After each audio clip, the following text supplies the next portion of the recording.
नमस्कार दोस्तों, स्वागत करता हूं मैं आपका अपने YouTube चैनल में। दोस्तों, हमारे शरीर में 7 चक्र हैं, जैसा कि बहुत से लोग यहाँ पर जानते भी होंगे और इस पर मेरी एक वीडियो भी है 7 चक्र जागरण के ऊपर। दोस्तों, हमारे शरीर का जो सबसे पहला चक्र है, जो हमारे शरीर का आधार है, वो है मूलाधार चक्र। मूलाधार चक्र जागृत करने में सबसे पहले तो बहुत ही कठिन परिश्रम की आवश्यकता होती है। वो कठिन परिश्रम ध्यान, योग और निरंतर प्रयास। मूलाधार चक्र के रोग के विषय में कुछ बातें मैं यहाँ पर प्रकाश डालना चाहूँगा। क्या वजह है कि मूलाधार चक्र के रोग तब ज़्यादा प्रभावी हो जाते हैं जब जागृत करने के बाद मूलाधार चक्र नियंत्रित नहीं हो पाता। कुछ साधक इसको जागृत तो कर लेते हैं, लेकिन उनका शरीर उस लायक नहीं होता कि वो इसको कंट्रोल कर सके, इसकी शक्ति को कंट्रोल कर सके, और तब उनके लिए जीवन घातक बन जाता है। आइए कुछ पहलुओं पर मैं बात करता हूँ इस बारे में। ये बहुत ज़रूरी है।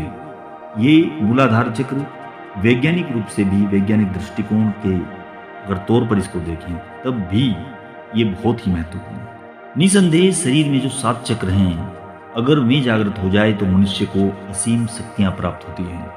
लेकिन इसमें भी कोई संदेह नहीं है, जब ये शक्ति जागरण अवस्था में आती हैं तो बहुत सारे रोग भी आकर के दस्तक देते हैं। इनमें ही पहला चक्र है, जैसे कि मूलाधार चक्र है, जो कि योग साधना या संकल्प शक्ति के द्वारा इस चक्र को जागृत करते हैं। निसंदेह मनुष्य के गुदाद्वार के पास स्थित होता है, जो मनुष्य के अंदर चेतना को जागृत करता है। इस चक्र का संबंध अचेतन मन से है। यह चक्र कर्म सिद्धांत के प्रारंभ को एक तरह से निर्धारित करता है, यानी कि यहीं से क्रम शुरू होता है जागरण का, शक्ति जागरण का। साथ ही साथ मैं एक जरूरी बात जरूर कहूंगा यहाँ पर, जितने भी ब्रह्मांड की शक्तियां हैं, यहीं से, इन्हीं कुंडलिनी शक्तियों से जुड़ी हुई होती है।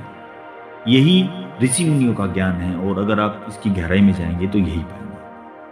याद रखें दोस्तों, मूलाधार चक्र जोड़ता है सुरक्षा और व्यक्ति के अस्तित्व के संबंध में, यानी कि उसकी क्षमता के संबंध में यही मूलाधार चक्र ही ज्ञान कराता है। जब व्यक्ति किसी प्रकार की ऐसी समस्याओं में फंस जाता है जहां पर उसकी जिंदगी को खतरा होता है, वहां पर मूलाधार चक्र ही उसे प्रेरित करता है लड़ने के लिए, मरने और मारने के लिए, यानी कि अपने लिए खड़े होने के लिए मूलाधार चक्र ही वो शक्ति प्रदान करता है।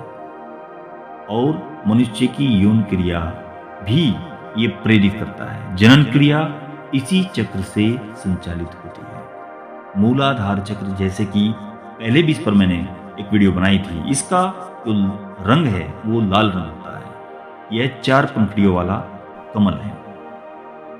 यह काम वासना लालसा को प्रेरित करता है और भावनात्मक रूप से, आध्यात्मिक रूप से सुरक्षा की भावना को भी ये नियंत्रित करता है। अगर एक बार ये चक्र जागृत हो तो ब्रह्मांड की जो शक्तियां प्रारंभ होती है, यहां से मिलनी चालू हो जाती है। यह एक दिव्य चक्र है।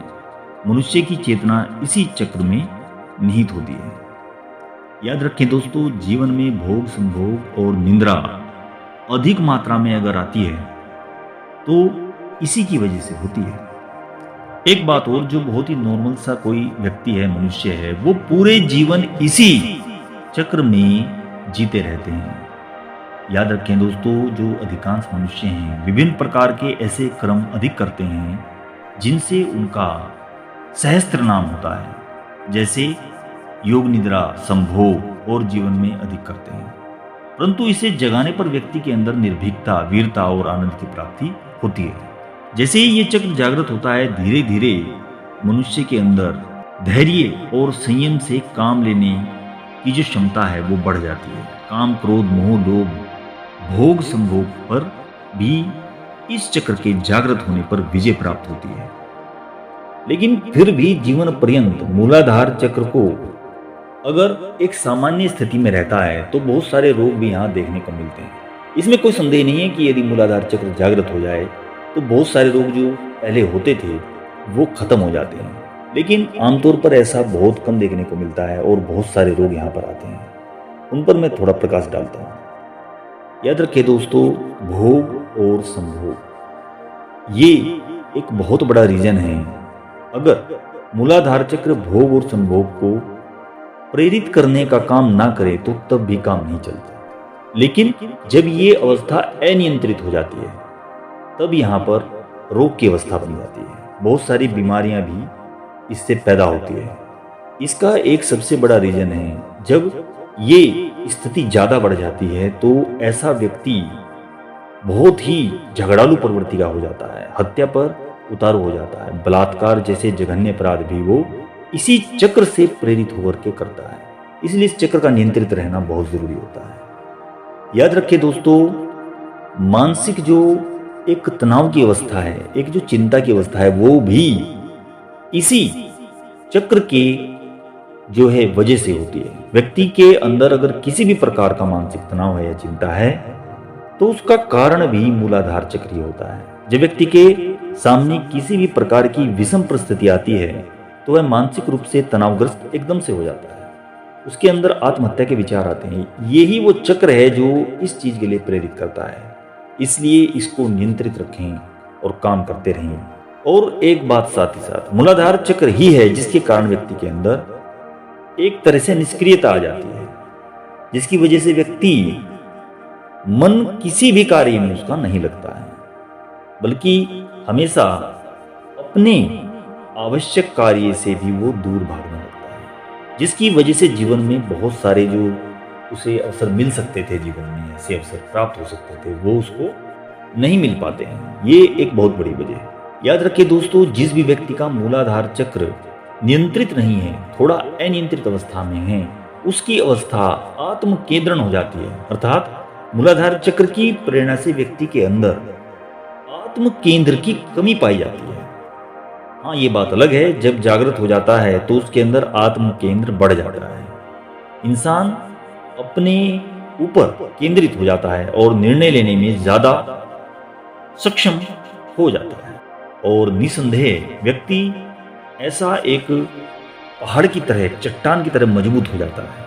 परंतु समय के साथ खराबी आने लगती है, जिसकी वजह से वह नियंत्रण खो बैठता है। मतलब कहने का यह है, जो इस पर काम कर रहे हैं उनमें ये शक्ति आती है, लेकिन कई बार अनियंत्रित हो जाने पर फिर से बैलेंस बिगड़ सकता है। इसलिए अपने आप को कंट्रोल में रखने का सबसे अच्छा तरीका यही है कि लगातार अपने आप को उसी तरीके से उस साधना में ढाल लें। दोस्तों, एक आलस्य की प्रवृत्ति जो व्यक्ति में होती है वो भी इसी चक्र की वजह से होती है। कार्य से दूर भागना, ऐसा व्यक्ति धीरे धीरे से पतन की ओर भी चला जाता है। दोस्तों, आलस्य जीवन का सबसे बड़ा जो मूलाधार चक्र का रोग है, वो सबसे बड़ा आलस्य है। वो इसी चक्र की वजह से पैदा होता है। आलसी व्यक्ति सबसे ज्यादा अपना नुकसान करता है। ये बात अलग है, जब ये चक्र जागृत हो जाता है तो ये सब व्यक्ति के अंदर जो बीमारियां बन गई हैं चीजों को लेकर के, ऐसी चीजें, अवस्थाएं बन गई हैं, ये सब चैतन्य हो जाती हैं, सारे कार्य सुधर जाते हैं।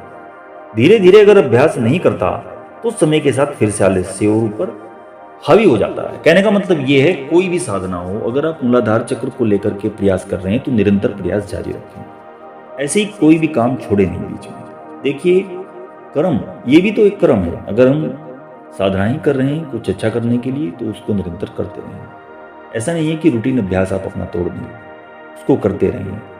साथ ही साथ अगर हम लोग आज्ञा चक्र और सहस्त्रार चक्र को चैतन्य का मार्ग मानते हैं, सबसे बड़ा मानते हैं, तो ये वहां तक तभी जाएगा जब आपका मूलाधार चक्र नियंत्रित अवस्था में होगा, नहीं तो सब कुछ चौपट हो जाएगा। इस चीज को ध्यान रखें।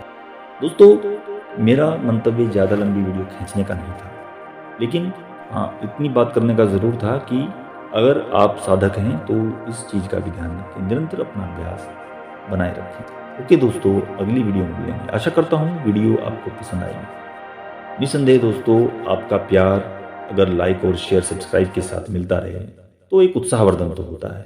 थैंक यू दोस्तों, अगली वीडियो में मिलेंगे।